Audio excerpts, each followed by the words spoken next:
ଶ୍ରୀମନ୍ଦିରର ଚତୁଃପାର୍ଶ୍ୱରେ କରାଯାଇଥିବା ରାସ୍ତାର ଭବ୍ୟ ପ୍ରତିଷ୍ଠା ପାଇଁ ରାଜ୍ୟ ସରକାର, ପୁରୀ ଜିଲ୍ଲା ପ୍ରଶାସନ ଓ ବିଜୁ ଜନତା ଦଳ ପୁରା ଦମରେ ଲାଗି ପଡ଼ିଛନ୍ତି।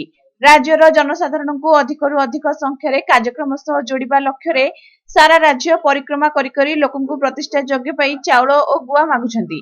ଏହି ଅର୍ପଣ ରଥ ସମଗ୍ର ରାଜ୍ୟରେ ମିଶ୍ର ପ୍ରତିକ୍ରିୟା ସୃଷ୍ଟି କରିଛି। କେଉଁଠି ରଥରେ ଜୀବିତ ମୁଖ୍ୟମନ୍ତ୍ରୀ ଓ ଶ୍ରୀମନ୍ଦିରର ଜୀବିତ ସେବକମାନଙ୍କ ଫଟୋରେ ଫୁଲମାଳ ପକାଇ ବୁଲା ଯାଉଛି ତ କେଉଁଠାରେ ରଥରେ ମହାପ୍ରଭୁଙ୍କ ବିଗ୍ରହ ଆଦୌ ନଥିବା ଦେଖି ଜନସାଧାରଣ ବିରୋଧ କରିଛନ୍ତି। କେତେକ ରଥରେ ମହାପ୍ରଭୁ ନିତାନ୍ତ ଅବହେଳିତ ଭାବେ ଅନ୍ଧାରରେ ଗାଡିରେ ବସିଥିବା ବେଳେ ଆଉ କେତେକ ରଥରେ ନିତାନ୍ତ ଅସମ୍ମାନଜନକ ଭାବେ ମହାପ୍ରଭୁଙ୍କ ଫଟୋକୁ ଗାଡି ଆଗରେ ବାନ୍ଧି ଟାଙ୍ଗି ଦିଆଯାଇଛି।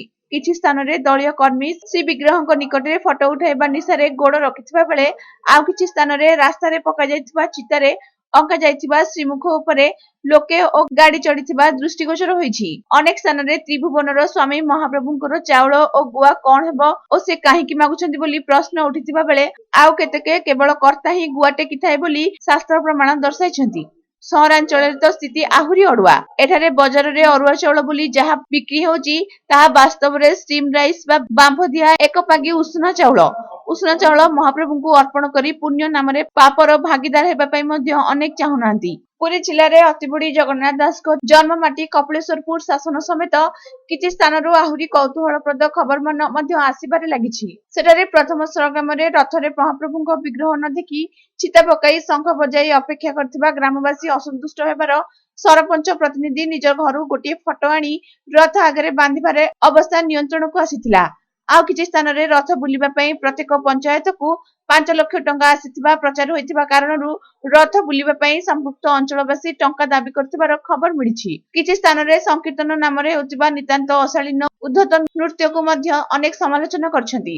ତେବେ ପ୍ରତିଷ୍ଠା ଓ ରଥର ଉଦ୍ଦେଶ୍ୟ ଓ ସେ ସମ୍ପର୍କରେ ଶାସ୍ତ୍ରୀୟ ମାନ୍ୟତା ଯାହା ବି ହେଉ, ଓଡ଼ିଆ ଜାତିର ଆରାଧ୍ୟ ମହାପ୍ରଭୁଙ୍କ ନାମ ସେଥିରେ ବ୍ୟବହାର ହୋଇଥିବା କାରଣରୁ ସହରଠାରୁ ପଲ୍ଲୀ ପର୍ଯ୍ୟନ୍ତ ପ୍ରାୟ ସବୁଠାରେ ଜନସାଧାରଣ ଧାର୍ମିକ ଭାବନାରେ ରଥକୁ ସ୍ୱାଗତ କରୁଥିବା ପରିଲକ୍ଷିତ ହେଉଛି। ପୁରୀ ନିକଟବର୍ତ୍ତୀ କପିଳେଶ୍ୱରପୁର ଓ ବିଜୟ ରାମଚନ୍ଦ୍ରପୁର ଗ୍ରାମରେ ଅର୍ପଣ ରଥ ପରିକ୍ରମା କରୁଥିବାର ଦୃଶ୍ୟ ଆମର ଶ୍ରଦ୍ଧେୟ ଦର୍ଶକମାନଙ୍କ ନିମନ୍ତେ ଉପସ୍ଥାପନ କରୁଛୁ।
ଶ୍ରୀକ୍ଷେତ୍ର ପରିକ୍रमा प्रकल्प कार्यकारी होची 17 तारिख रे आसंता जनवरी 17 तारिख रे सेही प्रकल्पर शुभारंभ निमंते जो ग्राम ग्राम रे परिक्रमा रथ परिक्रमा करची सेही कार्यक्रम को सुचारू रूपे तुलिया पई आमे बहुत आनंद उत्साह सहित स्वागत करछु। एही परिक्रमा रथ बा अर्पण रथ आम चाषपड़ा विजयरंजनपुर ग्राम पंचायत चाषपड़ा बटेश्वर देवଙ୍କ पीठରୁ आरंभ होई कंतेश्वरଙ୍କ ଠାରେ शेष ହେବ ଏବଂ ଏହାକୁ ଆମ ଗ୍ରାମବାସୀ ବହୁତ ବା ପଞ୍ଚାୟତବାସୀ ବହୁତ ଆନନ୍ଦ ଉତ୍ସାହର ସହିତ ସ୍ୱାଗତ କରୁଛନ୍ତି ଏବଂ ଲୋକମାନଙ୍କ ଭିତରେ ବହୁତ ଉତ୍ସାହ ଆନନ୍ଦ ପରିଲକ୍ଷିତ ହେଉଛି। रामचंद्र सरपंच सुधाकर सेठी ये जो नवीन पट्टनायक जो आज्ञा जो शुभारंभ होची मंदिर परिक्रमा आम 17 तारिख दिन शुभारंभ से हम तापर आज आम पंचायतर सबु ग्रामर लोक मानक उत्साहित कराई किंतु ये जो कार्यक्रम में समस्त भाग नहीं नवीन पट्टनायक कार्यक्रम में समस्त भाग नहीं किंतु ये जो कार्यक्रम में सबु ग्राम सब लोक मैंने बहुत आनंदित बेले पालन कर निश्चिंत निश्चित भाव नवीन पट्टनायक जो भाया आम पुरी की माने परिक्रमा कर समस्त आनंद पुरी आहरी उन्नति हो नवीन पट्टनायक समस्त मंगल यहाँ ग्रामवासी मंगल ये कमटा आरंभ कर।